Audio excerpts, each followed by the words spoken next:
The people you spend the most time with are quietly dictating your romantic life.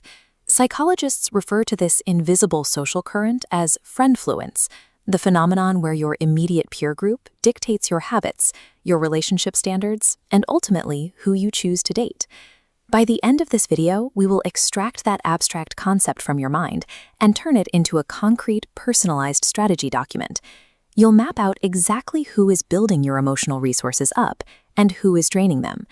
To do this, you need to step away from the screen. Pause the video, grab a blank piece of paper, a pen, and your smartphone, and arrange them in front of you. Keeping social dynamics locked in your head makes them impossible to evaluate objectively. Putting them on a physical page forces you to look at the raw data of your daily interactions, stripping away the emotion so you can identify and neutralize any negative pull. Step 1 is the core audit. On your paper, draw a circle and write you. Draw 5 lines extending outward. Now, write the names of the 5 people you interact with most frequently. These are your primary inputs. They are the voices you hear most often when you complain about a bad date or celebrate a new milestone.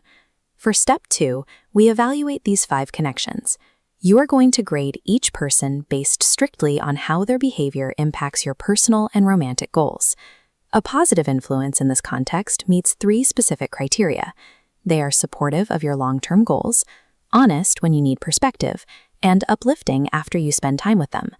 Look back at your map. Next to each name, draw a plus sign if they consistently meet those criteria. Draw a minus sign if they leave you feeling anxious, cynical, or drained. If they don't strongly affect you either way, draw an equal sign. You might feel a sting of guilt assigning a negative symbol to a friend. Keep in mind, this exercise does not measure their value as a human being. It only measures the utility of the dynamic between the two of you right now. When you look at the math on the page, the patterns become obvious. You can immediately see which relationships are supplying you with the confidence to pursue what you want and which ones are quietly siphoning it away. Step 3. The architecture plan. Draw a horizontal line, creating an invest column on the left and boundary on the right. Move 1 plus sign name to invest and 1 minus sign name to boundary, writing a specific limit below it. We are only moving 2 names right now. Trying to overhaul your entire social circle all at once is a recipe for isolation and burnout. Small, targeted adjustments are easier to maintain.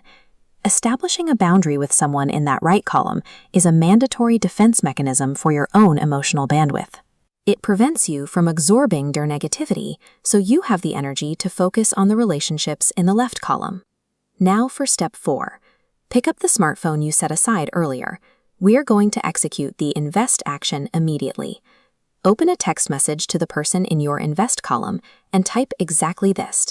Hey, I was just thinking about how much I appreciate your friendship. Let's grab coffee or drinks this week. My treat. Press send.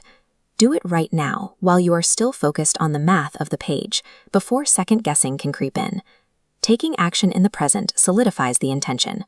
By sending that message, you lock in a real-world commitment that breaks the inertia of old routines. Anyone can consume relationship advice.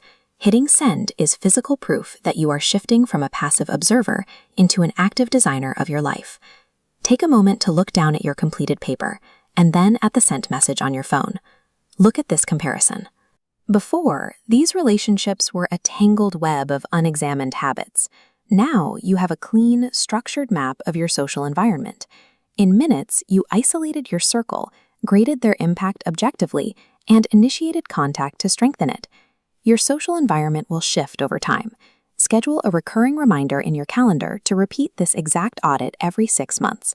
This ensures your network continues to align with your personal growth.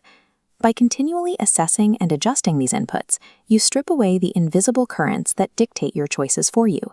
You are engineering the environment that supports the life and the love you